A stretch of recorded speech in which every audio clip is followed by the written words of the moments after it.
Welcome to Northwest Newsweek, and thanks for being with us. Premier Kathleen Wynne paid a visit to Thunder Bay this week. In addition to several funding announcements in the city, Wynne also attended the Anishinaabe Nation's Winter Chiefs Assembly. We'd like to introduce our guests.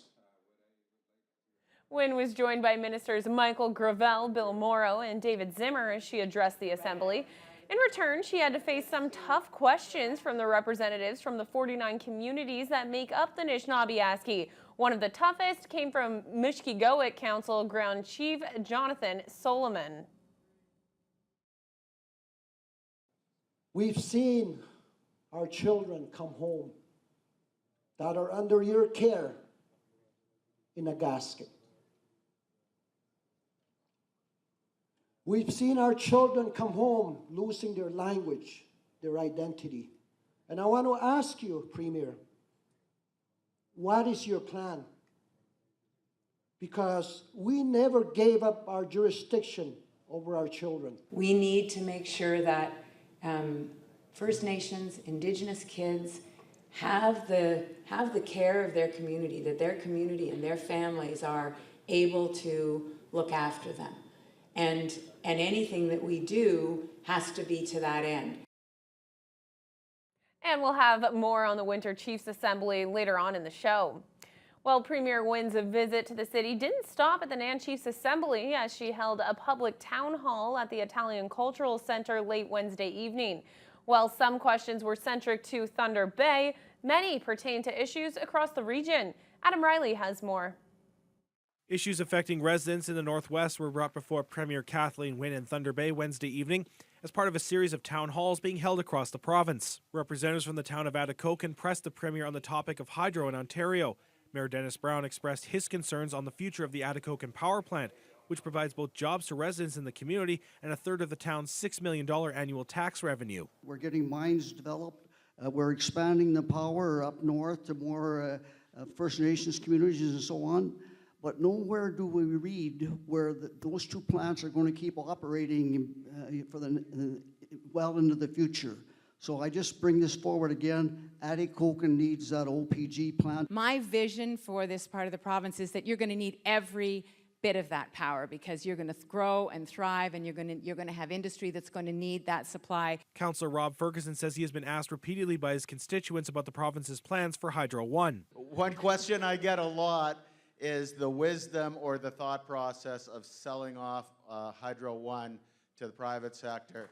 And we just want to, I just need an explanation that I can bring that forward. As Wynne attempted to answer, tensions flared from one audience member, shattering the respectful decorum that had been requested by moderator Pat Lang and largely fulfilled by attendees throughout the evening. Hydro One wasn't yours. Just a moment, please. And it is. Just a second, please. And you. 57 MPs sold Hydro One. Liberal MPs, 57. And you still own more than 40% of Hydro One. The last question posed to Wynne came from Keith Scott, an advocate for residents of Walker's Lake near Schreiber. Homes in that area have had their property values skyrocket due to recent Municipal Property Assessment Corporation reassessments, which in turn have increased property taxes. Taxes, he says, that are getting unbearable to cope with. This 184-year-old woman, my mother, has had her taxes go from $5,000 a year to $11,000 a year, and she's not the highest in Schreiber. You've got us in a no-win situation, excuse the pun. I understand that, and I'm going to take it up with them, Pat. Before ending the night, the Premier held a series of one-on-one meetings with attendees who were unable to participate earlier. Adam Riley, TBT News. The East-West Tie Transmission Project is receiving a big boost in its labor force. Ontario's Minister of Indigenous Relations and Reconciliation, David Zimmer, announced Monday that the Wynne government will provide funding to Supercom Industries to train future apprentices on the Powerline project. The training funds will stretch across 6 First Nation communities in the region. New apprentices will take a line crew ground support training course to help build Northwestern Ontario's newest transmission line. The 446-kilometer line will run from just outside Thunder Bay to the Wawa Transformer Station. $800,000 will be funded across all the communities, including $240,000 to the Fort William First Nation. Director of Supercom Industries, Matthew Dupuis, says this expansion in training will create more opportunities. the significance of the actual infrastructure was paramount for the fact that so many other projects now can get off the ground. But for us, we wanted to make sure that not only was this project important for the infrastructure, it was also, we wanted to make sure we set an example for how major project development should happen through First Nation territories. First Nations should rightfully have a piece of that action. To get a piece of that action, they've got to have the skilled workers, the trained workers. The $240,000 is to get those technical skills delivered to the students that you've seen here this afternoon. The project is set to start construction this November and is expected to be ready by the year 2020. On Thursday, members of the Ontario Provincial Police, the Anishinaabe Police Service, and the Anishinaabeg Police Service executed search warrants in 6 homes in the Marathon and Pick River First Nation areas. They charged 9 people with 57 drug-related offenses. The charges stem from an investigation into the trafficking of methamphetamine and cocaine in and around the communities of Marathon and Pick River. In total, $45,000 worth of drugs, which included methamphetamine, cocaine powder, crack cocaine, Percocets, and marijuana were seized, along with just over $1,800 in Canadian currency. 3 people were released with notice to appear in court at a later date, while the other 6 were held in custody for video bail. Well, despite the continuing issues surrounding the leadership of the Ontario PCs, the candidate for Kenora Rainy River is moving ahead with his campaign. Greg Rickford kicked off his election bid with a meet and greet event in Fort Frances on Tuesday night. Adam Riley was there and files this report. It was smiles and conversations in Fort Frances this week as Kenora Rainy River Progressive Conservative candidate Greg Rickford officially launched his campaign. However, a dark cloud lingered over the party as a certain high-profile guest was missing. Former PC leader Patrick Brown was originally scheduled to attend and help Rickford kick off his campaign. But the plans changed after a week of turmoil and shock in the PC party as Brown and party president Rick Dykstra were forced to resign amid sexual misconduct allegations. Well, there's no question that we've had to pivot a couple times just in the past few days. So if you'll permit me, I mean, we are going to go through a process that will elect a new leader. The PCs will select their new leader in March, just 2.5 months ahead of the June 7th election. Rickford says he will carry on with his campaign and is confident and supportive of interim leader Vic Fideli. We appreciate Vic, a Northern Ontario guy, square to rights, coming from North Bay, an honorable man in his own right, and I feel like Vic is well positioned to help, iron out some of the problems and challenges that we may have. That said, these are not immune to any other political party. We've learned that the right thing to do is to condemn sexual harassment under any circumstances. Rickford, who previously served as federal MP for Kenora, was nominated in November last year and wanted to wait until his team was ready and until the new electoral boundaries were sorted out before making it official. He says he's ready to tackle the issues facing the region. The switch from federal to provincial politics brings a new set of demographics, as this will be the first time residents in the Fort Frances Rainy River areas will see his name on the ballot. I've always maintained that Fort Frances has a certain likeness to Kenora, to Vermilion Bay, to Dryden, to Ignace. We feel and look a lot the same. We have a lot of the same opportunities and a lot of the same issues. And I think it makes sense that it's in the same district. One of the key elements of the PC's 2018 campaign is the People's Guarantee, a brand closely associated with Brown. Rickford says he still plans to bring that platform to the electorate this year. However, there are some subtle changes and nuances he would like to see made for it to better suit the Northwest. Adam Riley, TBT News. And just an update on that story now. On Friday, Rickford announced on Twitter that he would be backing Caroline Mulroney in her bid to lead the Ontario PCs. He joins 4 other former federal Conservative MPs, Susan Troop, Paul Calandra, Pam Gill, and Daryl Cramp, in a group dubbed MP5. Wasaya Airways has announced a new partnership. The Thunder Bay-based airline has entered into an agreement with the Exchange Income Corporation.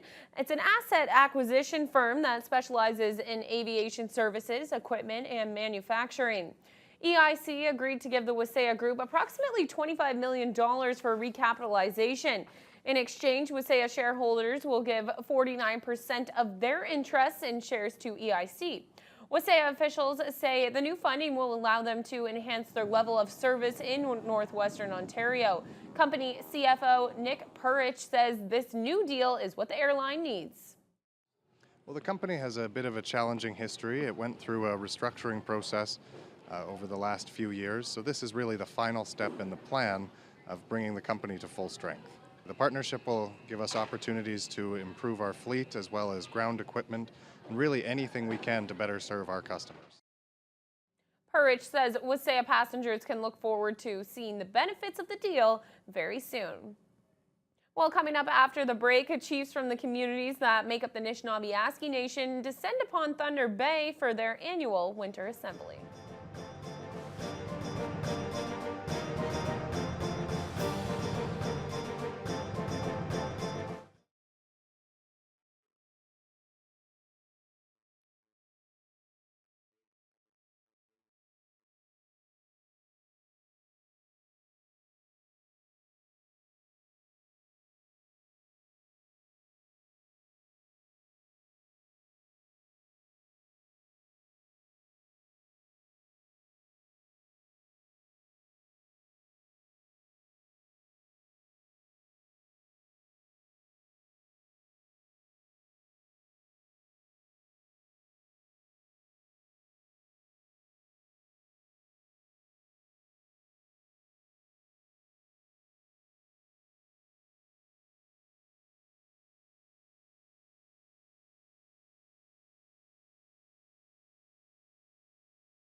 National Chief Perry Bellegarde wants to bring First Nations quality of life up to the standards enjoyed by most Canadians.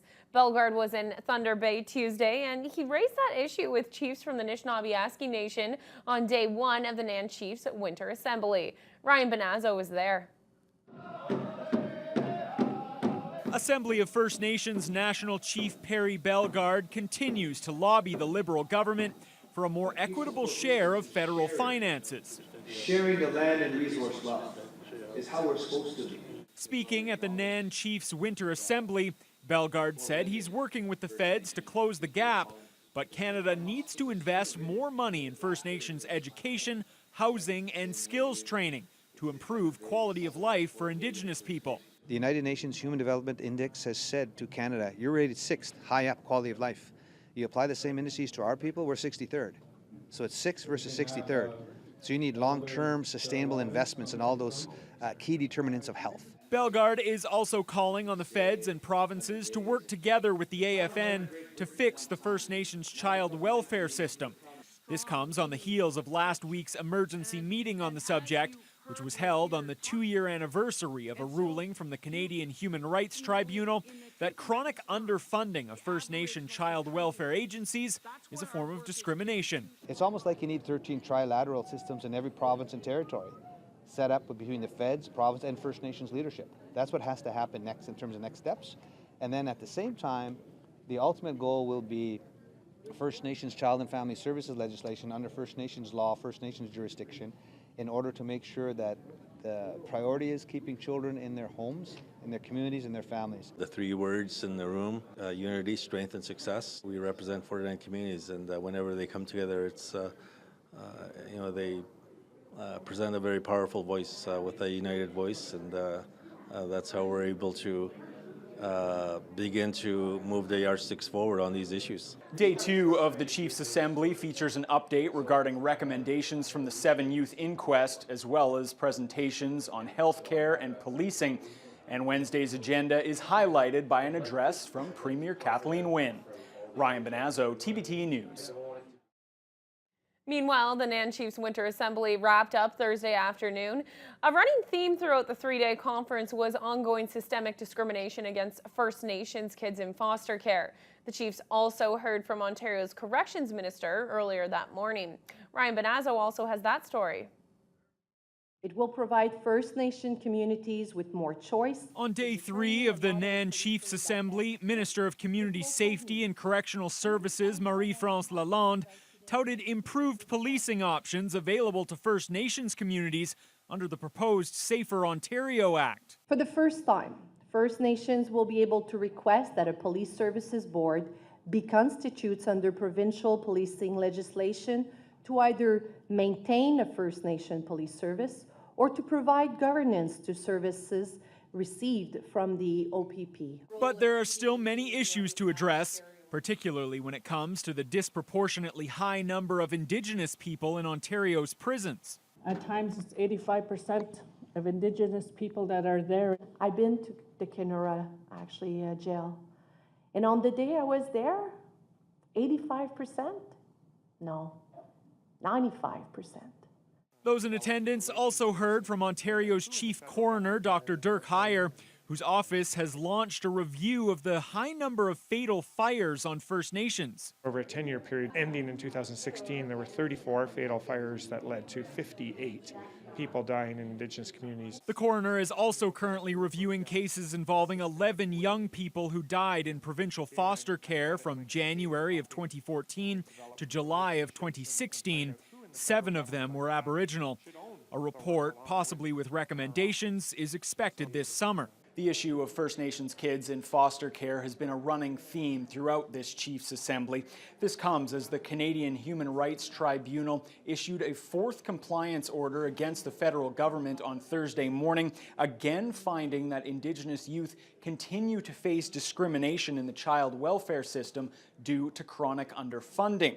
Indigenous Services Minister Jane Philpott responded to the report by pledging to immediately commit more federal dollars. It's a historic win, not just for children in the Anishinaabe territory, but it's a win for all children right across this country. Ryan Benazzo, TBT News. More than a year and a half after the jury at the 7 Youth Inquest issued its long list of recommendations, Anishinaabe Nation leadership remains frustrated by how few of those safety measures have been implemented. Deputy Grand Chief Anna Betty Ashni-Pinescom spoke at this week's Chiefs Assembly and said the families deserve more. Once again, here's Ryan Benazzo. It's a monumental task, implementing the 145 recommendations that stem from the 2016 7 Youth Inquest. And while some progress has been made, for example, a river safety audit that took place last summer, NAN Deputy Grand Chief Anna Betty Ashni-Pinescom is disappointed with the overall lack of progress from all parties. We should have made a greater effort. That includes NAN itself, but she notes the governing body spent months waiting for provincial and federal funding to hire an inquest coordinator to lead those efforts. We needed to have the capacity to ensure that we had personnel to be able to, be the coordinating body. And so it took us 9 months for us to get some funding to have an inquest coordinator. Premier Kathleen Wynne, who visited Thunder Bay this week, insists the Liberals have taken action and that the province continues to work with First Nations as well as federal and municipal levels of government. But she offered no new details, saying only that she's waiting on a review from Senator Murray Sinclair. We expect some more recommendations on this issue in the next few months, but in the interim, we have already put in place more resources. We are already funding more counseling supports, more support for young people who have come off reserve, come from their communities into an urban center and need to be supported. Ashni Penescom is particularly frustrated that recommendations directed at the federal government and NAN regarding appropriate funding for boarding homes haven't yet been implemented. She hopes that will change in the coming weeks. The Anishinaabe Nation has set a deadline of March 31st on some of the recommendations because we felt it was really important that we push that, and that and so we will see after March 31st. But as of today, I'm not satisfied. And neither, she says, are the families of the young people who died in our city. Ryan Benazzo, TBT News. The region's best and brightest are honored at the 4th Northwestern Ontario Visionary Awards. That's coming up next on Northwest Newsweek.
Northwestern Ontario's young professionals were recognized at an awards show last Saturday.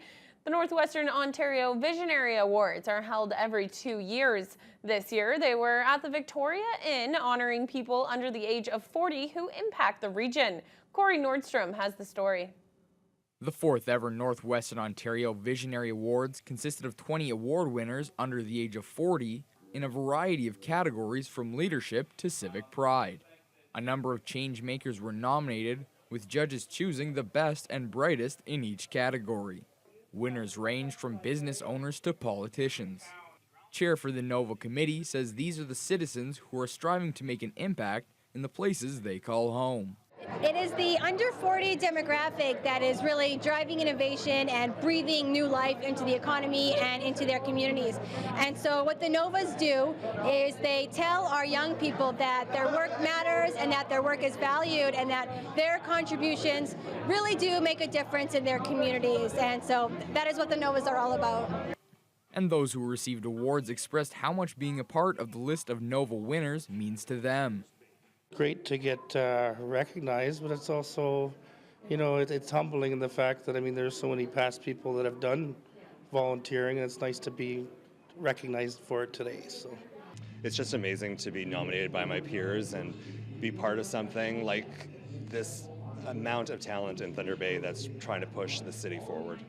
The 2018 edition of NOVA had a record turnout with over 360 people taking in the festivities. Award winners mentioned the pride they felt in being associated with Northwestern Ontario and the unique aspect that the region plays into their careers.